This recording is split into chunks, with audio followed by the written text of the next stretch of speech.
મહેશભાઈ, શું બીટીપી ભાજપમાં વિલીન થઈ જશે? કઈ રીતના કે બીટીપી સ્વતંત્ર રીતે રહેશે હજી? બસ આજે અમે જોડાવા, અમારું કામ પાર્ટીને મજબૂત કરવાનું છે. માન્ય દેશના વડાપ્રધાન નરેન્દ્રભાઈ મોદી સાહેબના નેતૃત્વ, એમના વિકાસના કામ અમારે કરવાના છે. પાર્ટી એટલા માટે જોડાવા આવ્યા છે આજે. બીટીપી હવે ભાજપમાં આવી જશે? એ કોઈ પ્રશ્ન નથી, હમણાં કોઈ એના માટે નથી. અમે પછી ઇન્ટરવ્યુ આપીશું.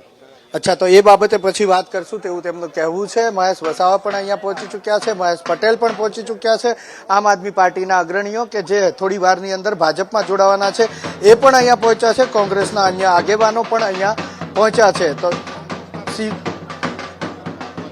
કેટલા લોકો તમારી સાથે આજે જોડાવાના છે? કેટલા લોકો તમારી સાથે સંખ્યામાં?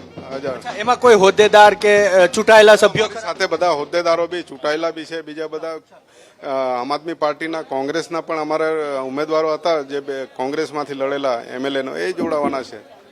તો આ તમામ લોકો અહીંયા જે જોડાવાના છે એ પહોંચી રહ્યા છે અને થોડી વારની અંદર. હવે બેન, આપ કયા વિસ્તારમાંથી આવો છો? શું હોદ્દો, કઈ પાર્ટીમાં હતા? હું ભરૂચ જિલ્લામાંથી આવું છું. હું પૂર્વ જિલ્લા પ્રમુખ છું આમ આદમી પાર્ટીમાંથી. આજે ભાજપમાં જોડાવાના છો? હા, આજે ભાજપમાં જોડાવા. શું કારણ? આજે જે વિશ્વ થકી મોટી પાર્ટી બની રહી છે, માનનીય શ્રી નરેન્દ્ર મોદીના નેતૃત્વની અંદર રાષ્ટ્રહિતનું જે કામ થઈ રહ્યું છે એને પ્રેરિતને અમે આજે ભાજપમાં જોડાઈ રહ્યા છીએ.